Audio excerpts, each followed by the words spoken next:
이미 끝난 사랑을 먼 훗날 다시 마주한다면 우리는 어떤 표정을 지을까요? 2024년 비 내리는 호치민의 여름, 한국으로 향하는 비행기 안에서 정원과 은호는 서로를 알아봅니다. 잠시의 정적 후 지어지는 미소. 그 미소는 어떤 의미였을지 바로 만약에 우리의 스토리와 함께 장면들의 의미를 해석해보며 이야기를 따라가 보겠습니다. 곧 비행기는 출발해 한국으로 돌아갈 예정이었지만 태풍 캐슬린이 한반도를 강타, 비행기의 운행이 취소되는데요. 공항으로 향하던 길 이미 택시기사가 얘기했었지만 태풍의 이름을 예쁘게 짓는 건 그 이름처럼 곱게 지나가길 바라는 마음 때문이라고 했습니다. 하지만 역시 모든 일이 뜻대로만 될 수는 없죠. 태풍은 항상 모든 걸 다 쓸고 지나가며 흔적을 남겼고 사랑이라는 예쁜 이름이었지만 두 사람은 결국 추억을 남기고 이별하게 됐었습니다. 그리고 이번 캐슬린도 정원과 은호를 다시 만나게 하며 또 한 번 두 사람의 마음과 감정을 태풍처럼 흔들어 놓는 계기가 됩니다. 비행이 취소되면서 공항 근처 호텔은 급하게 방을 잡으려는 사람들로 붐빕니다. 정원 역시 그중 한 명이었지만 이미 호텔의 방은 모두 나가버린 상태였죠. 하지만 우연히도 마지막 남은 방을 결제한 사람은 은호였습니다. 상황이 상황이었기에 은호는 정원이 같이 방을 쓸 수 있게 해주죠. 잠깐의 어색한 대화 뒤 서로 오랜만이라는 인사를 나누고 흑백으로 그려지는 현재와 달리 색으로 가득 찼던 과거의 이야기를 주고받습니다. 때는 2008년 여름, 서울에서 대학을 다니던 정원과 은호는 함께 버스를 타고 고향으로 내려가게 됩니다. 하지만 산사태로 인해 길이 막히고 태워줄 사람을 부르거나 도로를 정리하는 동안 마냥 기다릴 수밖에 없는 상황이 되는데요. 아버지를 불러 차를 타고 가려는 은호가 용기를 내 정원을 함께 태우며 두 사람의 인연이 시작되죠. 정원은 은호 아버지의 식당에서 식사를 함께 대접받은 후 자신이 자랐던 늘 푸른 보육원으로 향합니다. 태어나진 않았어도 자란 곳이 고향이라는 은호 아버지의 말과는 반대로 집이라 생각하며 돌아간 보육원이었지만 선뜻 문턱을 넘지 못하며 처음 보는 직원에 낯설어합니다. 그리고 돌아오는 말은 원장님이 휴가라 집에 가셨다. 원장님의 원래 집. 여기가 진짜 집은 아니니까. 자신의 가족과 집이 있다고 생각해 고향으로 내려왔지만 그들에게 여기는 퇴근하면 떠나는 일터, 그 이상도 그 이하도 아니었음을 깨닫고 돌아갈 곳을 잃은 채 터덜터덜 걸어갑니다. 그리고 용기를 내 돌아온 은호를 길에서 만난 후 해지는 저녁 급하게 바다를 찾아가는데요. 정원은 해가 수평선에 닿은 순간부터 완전히 사라질 때까지 소원 100번을 반복하면 이루어진다는 말과 함께 은호와 서로의 꿈에 대해 얘기합니다. 은호의 꿈은 멀티엔딩이 가능한 다양하고 재미난 엔딩이 있는 게임을 만드는 것. 정원의 꿈은 자신의 집을 만드는 것. 하지만 정원이 꿈꿨던 내 집은 단순히 건축사라는 직업뿐만도 아니고 거창한 설계도로 지어진 건물 따위가 아니었습니다. 정원이 꿈꿨던 건 언제든 돌아갈 수 있고 조건 없이 밥을 해주고 자신의 꿈을 응원해주는 사람들이 있는 곳, 가족이 있는 장소였습니다. 그런 정원에게 은호의 아버지가 건네는 밥 먹고 가라는 말과 사정없이 조사버린 낙지탕탕이는 정원이 평생을 찾아 헤맨 집 그 자체였습니다. 은호네 식당의 낡은 식탁과 이후 아버지가 싸주신 반찬통, 노을날에 자신과 함께 소원을 비는 은호 속에서 정원은 비로소 자신의 뿌리를 내릴 곳을 발견하게 되죠. 하지만 정원은 무서웠습니다. 은호에게 호감이 커지지만 사귀다 헤어지면 남이 되고 돌아갈 곳을 잃을까봐 자신의 마음을 외면하며 자신에게 잘해주는 선배와 사귀기로 하죠. 하지만 도망쳐 도착한 곳에 낙원이란 있을 수 없는 법입니다. 선배의 엄마를 우연히 마주친 자리에선 대뜸 호구 조사를 받고 부모님이 안 계시고 고시원에 살고 있다 하니 눈물을 흘리며 돈은 없어도 되지만 좋은 가정 환경은 중요하다는 말을 면전에서 들어버립니다. 또한 남친이었던 선배는 아무 말도 못하고 가만히 있어 충격을 받고 헤어지죠. 그리고 돌아온 고시원, 그 좁고 어두운 방 안에 가만히 앉아있을 때 작은 창문을 통해 손바닥만한 햇빛이 들어옵니다. 다른 사람에겐 당연히 허락된 집도, 가족의 사랑도, 좋은 가정 환경도 남들보다 한없이 부족하다는 걸 그 손바닥만한 햇빛이 잔인하게도 계속해서 말해주고 있었습니다. 다른 사람들에겐 밝고 따스한 기분 좋은 햇살이지만 정원에겐 세상이 자신에게 허락한 행복의 정량처럼 느껴져 매우 비참했을 테죠. 자연스럽게 찾아간 은호의 자취방.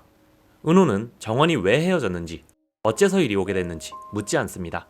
그저 커튼을 걷어 정원의 꿈을 이뤄주죠. 이거 너 가져. 이후 많은 우여곡절이 지나 둘은 사랑을 확인해 연인이 되고 서로의 하루를 나누며 평범하지만 즐거운 나날들을 보내갑니다. 그리고 정원은 어느 좋아 보이는 집에서 버린 소파가 마음에 들어 은호와 함께 집으로 가져오는데요. 정원은 그 소파 위에서 은호와 함께 사랑을 속삭이고 미래를 꿈꾸며 자신도 평범한 사람들처럼 누군가와 함께 앉아 쉴 곳을 가졌다는 안도감에 설렘과 행복을 느끼며 생활하죠. 그것이 남에게는 고작 버리는 쓰레기였을지라도 가난했던 20대 청춘들에겐 더 없는 행복이었습니다.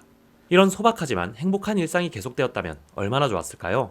은호가 정원의 편입을 위해 학원비를 서포트해주겠다 약속한과 동시에 당뇨가 있던 아버지가 백내장까지 찾아와 버린 상황.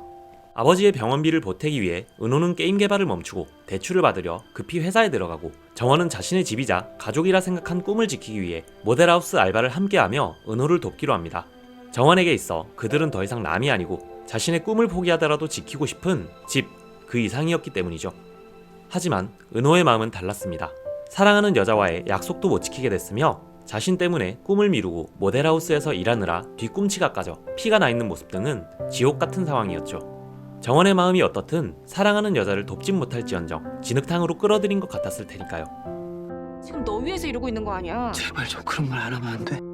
아이러니하게도 서로를 향한 희생은 점점 부채감이 되어 돌아오고 있었습니다. 또한 업무로 인한 피로 때문에 게임 개발은커녕 컴퓨터 앞에서 잠들어버리기 일쑤였죠. 엎친 데 덮친 격으로 집주인 아주머니는 보증금을 올려달라 말하고, 그럴 여유가 없던 은호와 정원은 빛이 잘 들던 그 방을 떠나 어느 눅눅한 반지하로 이사를 하게 됩니다. 정원이 꿈을 꾸며 만들었던 모형집을 쓰레기 봉투 위에 놓아둔 채로 말이죠. 그래도 정원은 버틸 수 있을 것 같았습니다. 그깟 집 따위가 없어도 자신의 집은 곧 은호의 곁이었기 때문이죠. 하지만 현실의 문턱만큼이나 지나기 힘든 반지하 방의 문은 두 사람의 행복을 상징하던 소파를 절대로 들여보내지 않습니다. 마치 이 차가운 현실엔 너희가 꿈꾸던 안락함 따윈 허락되지 않는다고 말하는 것처럼요. 정원은 그 소파를 포기할 수 없었습니다. 아니, 소파로 내변되는 은호와의 행복을 지키고 싶어 필사적으로 매달렸고 결국 손을 다쳐 피를 흘리고 말죠. 은호는 그런 정원의 모습을 보고 걱정 섞인 짜증을 내는데요. 은호가 짜증을 낸 건 당연히도 정원이 미워서가 아닙니다.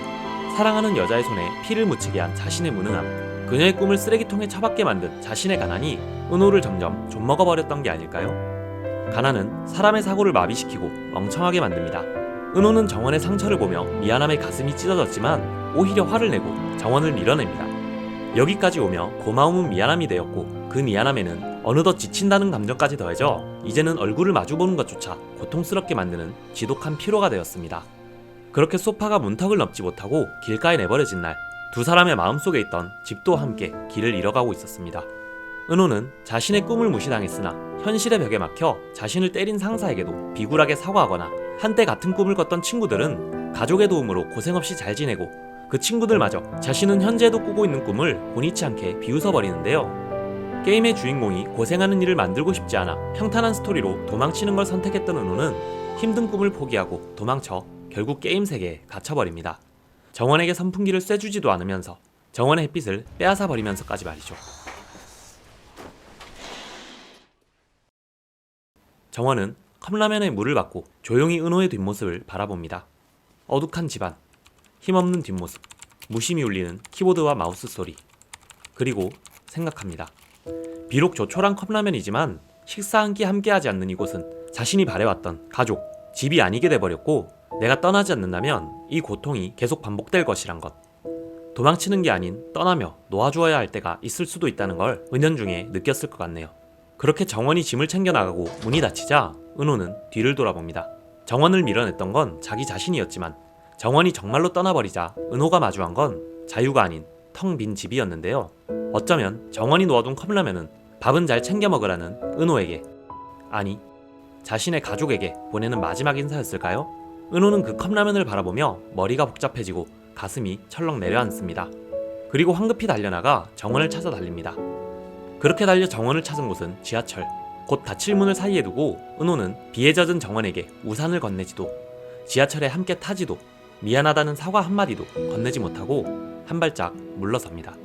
정원을 사랑하지만 자신과 함께라면 함께 망가질 걸 알고 있고, 지금 붙잡는 건 사랑이 아니라 이기심이라는 걸 잘 알기에 은호 자신도 정원을 떠나 놓아주기로 생각한 거겠죠.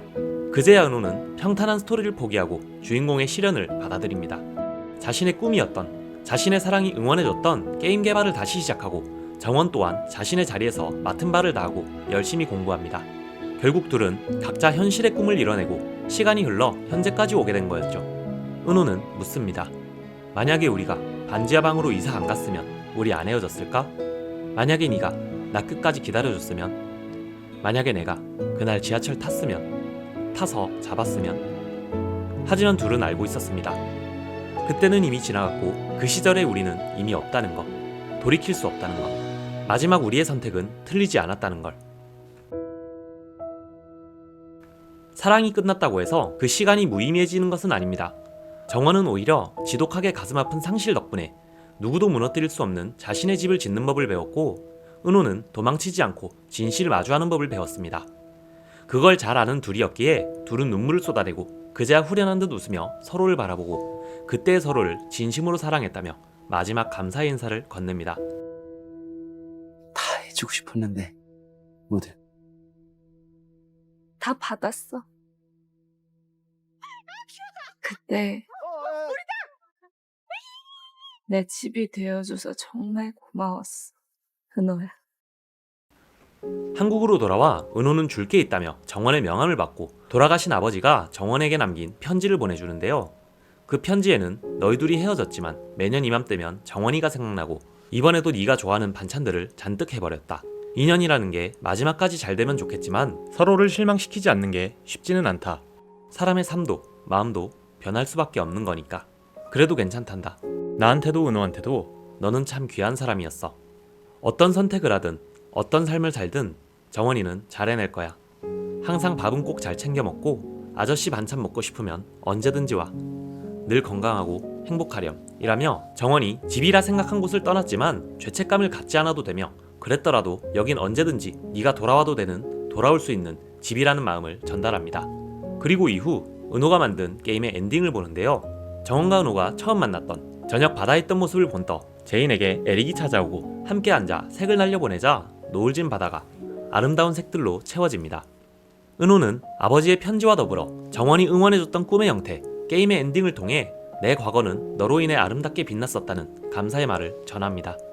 그제야 자신에게도 자신이 믿었던 집이 있었음을 확인한 정원의 세상도 아름다운 색으로 물들어가며 영화는 끝이 납니다. 집을 떠나 이사를 한다고 해서 과거에 내가 살았던 집이 아닌 게 되는 건 아니니까요. 우리 또한 누군가를 떠나보낸 과거를 후회하고 그 슬픔을 양분 삼아 성장하곤 합니다. 그러니 여러분도 지나온 날들을 마냥 후회로만 채우지 않았으면 좋겠습니다. 만약에 내가 그러지 않았다면, 만약에 네가 나를 잡아줬다면, 같은 수많은 가정이 우리를 괴롭힐 때도 있겠지만 사실 그 아픈 가정들이 있어서 우리는 도망치지 않는 법을 배울 수도 있을 테니까요. 짧다면 짧고 길다면 긴 13분 동안 영상을 봐주신 여러분께 진심으로 감사드립니다. 현재 저는 야간 근무를 병행하며 퇴근 후의 시간을 모아 영화를 수회 반복해보고 양질의 콘텐츠를 전달해드리려 노력하고 있습니다. 제가 과거의 은호처럼 이 꿈에서 도망치지 않도록 좋아요, 하이프, 구독 단 몇 번의 클릭으로 응원을 보내주신다면 제게는 큰 힘이 될 것 같습니다. 그리고 여기까지 보신 분들만 아는 저희들끼리의 암호, 댓글에 완전이나 진짜 같은 비슷한 단어들을 넣어 짧게 후기를 남겨주신다면 그 댓글들을 보며 이분이 나에게 따뜻한 응원을 보내주셨구나 하고 힘을 얻겠습니다. 감사합니다. 리뷰 영상